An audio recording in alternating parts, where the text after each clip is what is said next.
Hello hi this is கேலியா study hub. இன்றைக்கி நம்ம நார்தர்ன் பிளேன்ஸ் சமவெளிகள் பார்க்க போகிற வடக்கு சமவெளிகள். அதுக்கு முன்னாடி நான் ப்ரீவியஸாக போட்ட வீடியோஸ்லாம் மறக்காமல் பார்த்துருங்க. இது physiographic division. By the way subscribe பண்ணிட்டு பாருங்கள். இந்த ஃபிசியோகிராஃபிக் டிவிஷனில் இன்றைக்கி நம்ம பார்க்க போகிறோம்ல, இந்த சமவெளி வடக்கு சமவெளி நார்தர்ன் பிளேன்ஸ். இது ரொம்ப வளமான மண் இருக்குது. இது எதுக்கு சவுத்தில் இருக்குன்னா, நார்தர்ன் மவுண்டெயின்ஸ்க்கு ரொம்ப சவுத்தில் இருக்குது. இது சவுத்தில் இருந்தாலும் இதோட மண்ணோட தன்மை இருக்குல்ல, ஸ்ட்ரெச்சஸ், இதெல்லாமே இந்த அலுவியல் சாயில்னு சொல்லுவாங்க இல்லையா, அந்த வண்டல் மண் அது சம்மந்தப்பட்டது. அண்டு இதெல்லாம் எந்த ஆற்றுலேருந்து டெபாசிட் ஆகிருக்குன்னு பார்த்தோன்னா, ஐஜிபி, இண்டஸ், கேஞ்சஸ், கங்கா, பிரம்மபுத்திரா, இது மூணுமே சம்மந்தப்பட்டு அதோட துணையார்கள் அது சம்மந்தப்பட்டது. இந்த ஆறோட நீளம் பார்த்திங்கன்னா 2400 கிலோமீட்டர். இதோட வித்து வேரி ஆகும். கிழக்குலேருந்து மேற்கு போகும்பொழுது இன்க்ரீஸ் ஆகிட்டே போகும். இது 240லேருந்து 320 கிலோமீட்டர் வரைக்கும். ஈஸ்ட்லேருந்து வெஸ்ட் போக போக போக இன்க்ரீஸ் ஆகிட்டு போகும். இந்த சமவெளியில் இருக்குல்ல, இந்த சர்ஃபேஸ் இந்த பிளெயின்ஸில் இருக்க சர்ஃபேஸ் பார்த்திங்கன்னா ஒரே மாதிரி சேமாக சீராக இருக்குது, ஹோமோஜினியஸாக இருக்குது. முக்கியமான விஷயம், இது எதையும் சார்ந்தது இல்லை, மேடு பள்ளம் இப்படிலாம் டிபெண்ட் பண்ணி இல்லாமல் இருக்குது. ஓகேவா?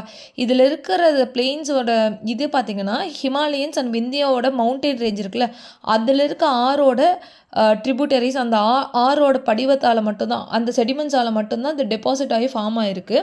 இதில் பார்த்திங்கன்னா இந்த செடிமெண்ட் டெபாசிஷன் அதோட டைப்ஸ் 5 வரும். ஓகேவா? அதில் ஃபஸ்ட்டு சொல்ல போகிறது பாபர் பிளெயின்ஸு.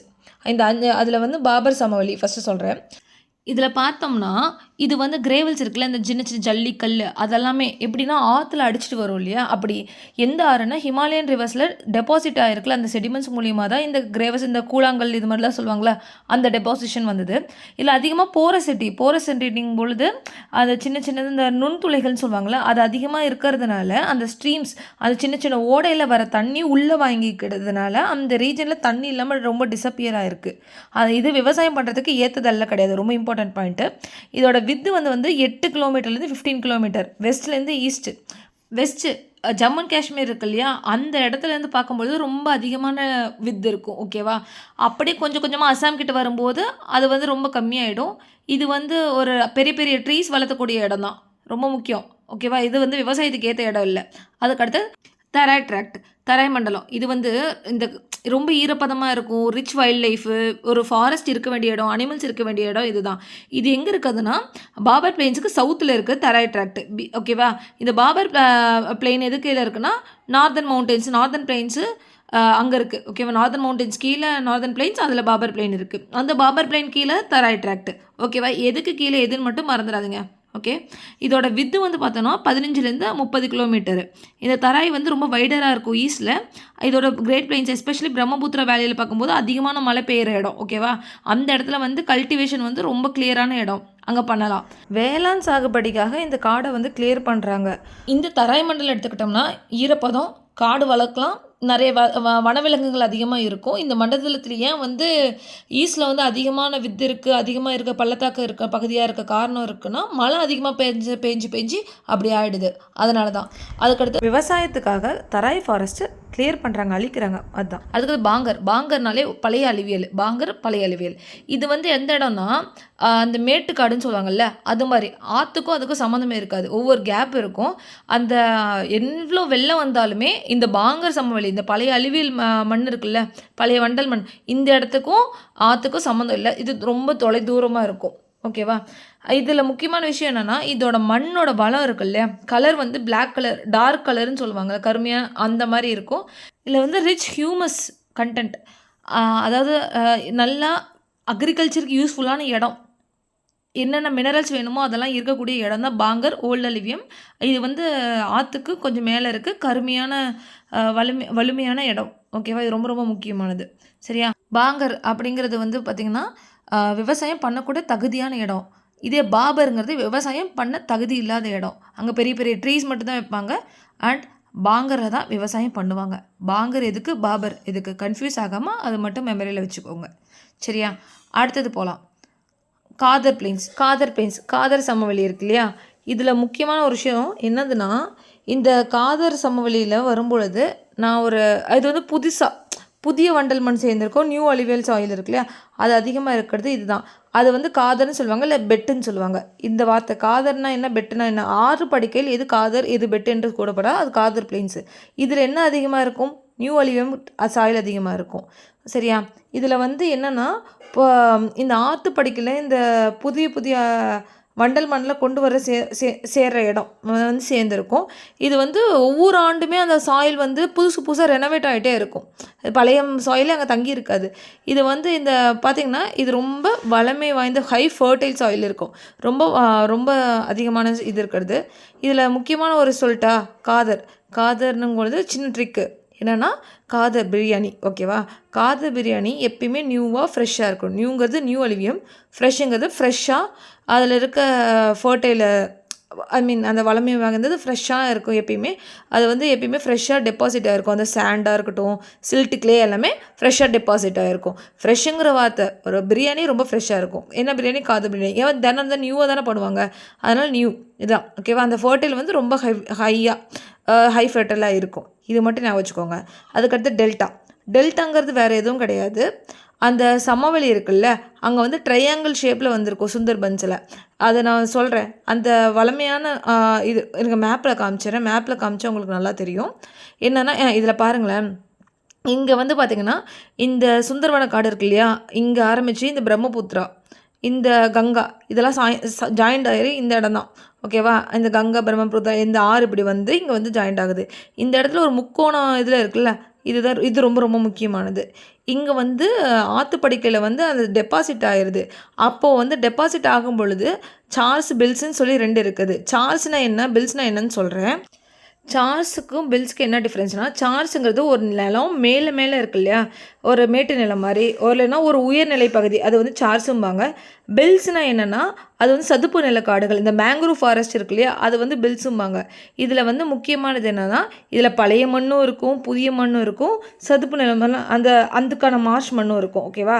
பழைய வண்டல் மண் இருக்கும், புதிய வண்டல் இருக்கும், சதுப்பு நிலம், இது 3மே கலந்து இருக்கிறது இந்த ட்ரையாங்கிள் ஷேப் டெல்டா. ஒரு டெல்டாங்கிறது என்னென்னா 3 கலந்துருக்கு. டெல்டாவில் கங்காவில் பிரம்மபுத்திராவில் வந்து ஜாயிண்ட் ஆகுதான ட்ரையாங்கிளாக இருக்குது. இதில் முக்கியமான விஷயம் என்னென்னா, இந்த ஆற்றுப்படுக்கையில் பில்ஸு சார்ஸு, இது மறந்துடக்கூடாது. இது இல்லாமல் இன்னொரு விஷயம் என்னென்னா, இந்த படிவம்லாம் இருக்குல்ல, இது வந்து ரொம்ப வேகமாக உருவாகும். இருக்கிற உலகத்துலேயே அதிகமாக சீக்கிரமாக ஃபார்ம் ஆகக்கூடியது இதுதான். ஓகேவா? இது இல்லாமல் இந்த செடிமெண்ட்ஸ் வந்து நார்தர்ன் பிளெயின்ஸ் இருக்கு இல்லையா, அந்த இடத்துல 4ஆக டிவைடாக இருக்குது. ஒன்று வந்து ராஜஸ்தான் பிளெயின்ஸு, ஒன்று வந்து ஆரவல்லி மலை ரேஞ்சுக்கு வெஸ்ட்டில் இருக்குது. ஓகேவா? அந்த ஆரவல்லி மலைக்கு வெஸ்ட்டில் இருக்குது. இது வந்து 175 ஸ்கொயர் கிலோமீட்டர். இதில் முக்கியமான விஷயம்னா, இப்போ ரீசெண்டாக கேஸ் ஒன்று போயிட்டுருக்கு. ஆரவல்லி மலை ரேஞ்சை வந்து மைனிங் பண்ணுறதுனால டெசர்ட்டில் இருக்க காற்று எல்லாமே அப்படியே ஹரியானா, டெல்லி பக்கம் வந்து பொல்யூஷன் க்ரியேட் பண்ணிகிட்ருக்குன்னு சொல்லிட்டு ஒரு கேஸ் போயிட்டுருக்கு. சரி, ஓகே, அது அப்புறம் சொல்கிறேன். இந்த ஆரவல்லி ரேஞ்ச் இருக்குல்ல, இது வந்து வெஸ்ட்டில், அதோட வெஸ்ட்டில் தான் ராஜஸ்தான் பிளெயின் இருந்தாலுமே, இதில் வந்து லூனிங்கிற நதிக்கரையும் வேனிஷான சரஸ்வதிங்கிற நதிக்கரை, இது 2மே அங்கே டெபாசிட் இருக்க மண்ணால் தான் இந்த ராஜஸ்தான் சமவெளியே ஃபார்ம் ஆகிடுச்சு. முக்கியமாக அங்கே இருக்க சால்ட் லேக், உப்பு ஏரின்னு சொல்லுவாங்க இல்லையா ராஜஸ்தானில், அது இருக்குது. அந்த ஏரி பேர் வந்து சம்பார். இதுதான் அந்த லூனி. இந்த மேப்பில் பாருங்களேன், இதுதான் ஆரவல்லி ரேஞ்ச், அதுக்கு வெஸ்ட்டில் இருக்குது லூனி. அந்த லூனிக்கு இந்தாண்ட சரஸ்வதி டிஸப்பியர் ஆயிடுச்சு அப்பயே. அதுக்கப்புறம் இந்த சாம்பார் சால்ட் லேக்குன்னு சொல்லிட்டு இருக்கு இல்லையா, அந்த சாம்பார் லேக்கு அது மார்க் பண்ணுறது தான் சாம்பார் உப்பு ஏரி. இது ரொம்ப ரொம்ப முக்கியமானது. அது எங்கே இருக்குது, ராஜஸ்தான் சமவெளியில் இருக்குது. ராஜஸ்தான் சமவெளி எதுக்கு மேற்கில் இருக்குது, ஆரவல்லிக்கு மேற்கில் இருக்குது. இதெல்லாம் எந்த ஊரில் இருக்குது, ஜெய்ப்பூர், ராஜஸ்தான் பிளெயின்ஸ். ஓகேவா? அதுக்கப்புறமேட்டு அதுக்கு சம்பார் லேக்கோட இன்னொரு பேர் புஷ்கர் லேக்கு.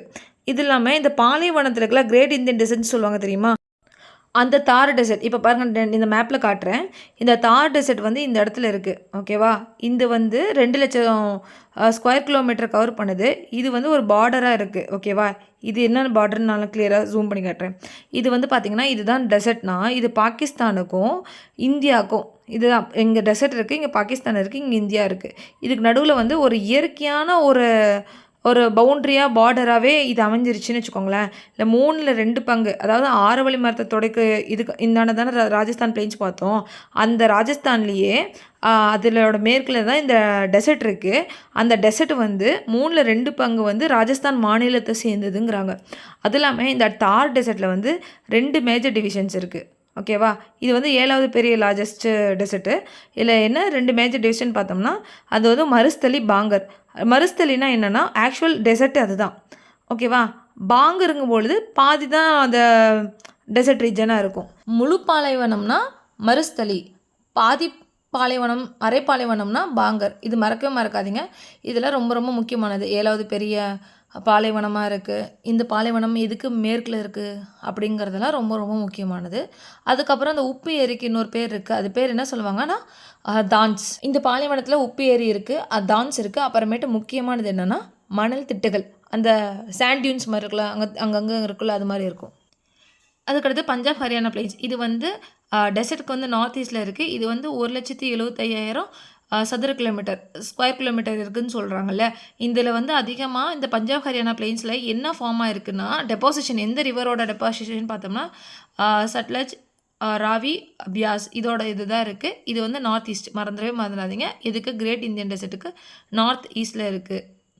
சரி, 2 மேஜர் டிவிஷன்ஸ், யமுனா, சட்லஜ், கங்கா, யமுனா. அது என்னென்னு பார்க்கலாம். சரி, மேப்பில் சொல்கிறேன். சரி, இதில் எடுத்துக்கிட்டோன்னா இப்போது வந்து இதுதான் இந்த டெசர்ட் ஏரியாவுக்கு நார்த் ஈஸ்ட்டில் இருக்குதுன்னு சொன்னோமா, இதுதான். ஃபார் எக்ஸாம்பிள் இங்கே ராஜஸ்தானே, இதில் டெசர்ட் ஏரியாவுக்கு நார்த் ஈஸ்ட். இது மறக்கவே மறந்துடாதீங்க.